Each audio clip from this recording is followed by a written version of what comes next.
Hey guys, Jamstrap here, and welcome back to another video. And this one I'm going to be showing you guys how to make cobblestone paths for, well, whichever miniatures you want really. And in order to do that, you're going to need a cobblestone rolling pin. Now this is from Green Stuff World, and actually I'm going to show you guys how to make the cobblestone. It's going to be a really quick video, it's super simple, but they do loads of different types of rollers and stuff like that, but I'll leave a link in the description to this one. But you can also check out all the, they've got like Aztec ones. You can make loads of different kind of fancy bases with this. So yeah, you're going to need one of these. And of course you're going to need some water and green stuff. Well, I mean, you can use green stuff or you can use like milliput or whatever sort of like moldy, sculpty things you like to use. But I'll give you guys some quick examples of what it looks like and how I've done it. Now I've showcased this on my channel before. I'm kind of making like a foresty thing with some hidden cobblestone paths. So this is like a 40mm base, I think. So it works really nice for a 40mm. You can see there I've smoothed it off on the edges there. Tapered it down so the sand and stuff can blend in with it. So that's like a 40mm size. Then all the way down to a 25mm. So you can really use it for pretty much every single miniature you have. Unless you go smaller than 25, I guess. Which is not many things. At least not the mainstream stuff. So yeah, you can use that. And then, of course, I got this big honking Terrorgeist dragon thing. I don't even know what size this giant base is. I mean, you could see like the size like that, but yeah. Yeah, so there's an example of it on a much, much bigger scale. So got some there and there. And also shout out to Youll, because hope I'm pronouncing your name right, man. He kind of requested this video, so yeah, I'm going to get cracking and show you guys how to do that. Alright guys, so as usual, you want to get some water around so the green stuff doesn't stick to stuff. And I actually just recorded this and I forgot to press the button. But yeah, if you want to do the whole base, then maybe get your green stuff out, kind of measure out how much you need to cut. I mean, like that would probably be more than enough because you'll be flattening it out and stuff. So, but for me, I'm going to do the same as my flesh eater quartz, do like a half kind of thing. But I mean, you guys, if you want to make a whole floor cobblestone or whatever rolling pin you want, you can make the whole thing and just glue the miniature on top of that. So yeah, like I said, I recorded it before, so I already cut my piece off there. Get your water, keep your fingers nice and damp.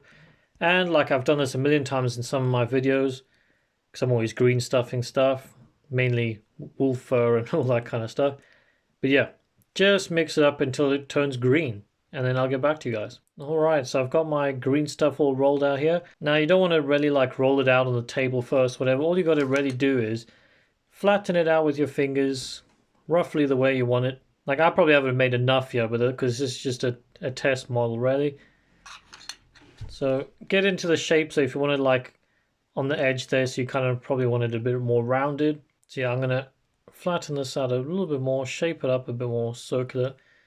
Get my fingers a bit more wet there, because it's sticking to me. Okay, so that's probably not the best like level way of doing it, but I'm just trying to do this quickly on camera. And then what you got to do is put a little bit of super glue where you want it to go, because if you don't, it'll lift up off the base when you're trying to roll it and stuff like that. So oh, there we go. Don't know where it's going to go, so I'm just going to slap this everywhere. Then just stick this down on top of there. Like I said, it's probably too much glue. There we go. Easy peasy. Now you can either wait for the glue to dry, because I have gotten glue on my actual rolling pin before. But now the next trick to doing this, so you don't mess it up, you're going to need quite a bit of water on this bad boy. Make sure it's nice and wet, because else it gets stuck in between all the little things like that. So like, because I got this gap here, what I'm going to do, I'm going to place it there and put even pressure on both sides all the way through. Don't like ease up or anything like that, else you're going to have like different prints, like it's going to be like less deep and all that kind of stuff. It won't look as good. So get a nice even roll and down the side. Like I said, I didn't get it very thick there compared to the sides. It's not looking very good, but you guys get the idea with that. That was completely my fault. Like I said, I didn't roll it out very nicely. And the trick here as well is, if you're doing it on the edge like that, you don't want it like rough there. Get a wet knife or whatever you want, and you can, or just your hand, and just smooth it off like that, so you got a nice little bit going on there. Looks like it's part of the rim of the base, if you know what I mean. And there you have it. That's pretty much it. Literally, that's all you got to do. Nice even roll throughout. Keep it wet, a little bit of super glue, and that's all the tips and tricks I already got for this one. Now, as you can see, there are like some lines and stuff from like where they like obviously machined the thing, but it's not a big deal. Extra little bit of texture. I mean, you can kind of try and smooth that out if you want to. And like I say, with my older one, my flesh eater quartz, because I'm doing like that, if you wanted to blend in with your sand or texture paint, then you can obviously like taper it down, like pull it down like that. So when you put your sand on, it can kind of blend the two together, like the path is disappearing into the forest or the foliage and stuff like that.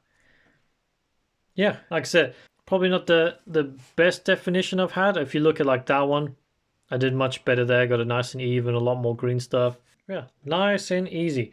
Now you can stick a miniature on top of there or some sand, put some rubble, you know, put a bit of sand up on here, some skulls or something like that to blend it into your base.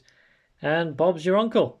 Yeah, nice and simple. Like I said, nice quick video for you guys. Hope you enjoyed it, and I hope you will maybe try and go out and try and buy some of these. They're really, really great if you're trying to get unique bases, tell a story on your base. But yeah, if you enjoyed the video, guys, drop a like, comment below what you think of this, or if you've tried it before, or what kind of styles you want to try it with, if that makes any sense. That's not really words. I mean, like, what kind of story are you trying to tell with your base and all that kind of stuff. And as always, if you enjoy this kind of hobby content, then maybe check out my channel and subscribe if you haven't already. Until then, guys, see you in the next one. Bye-bye.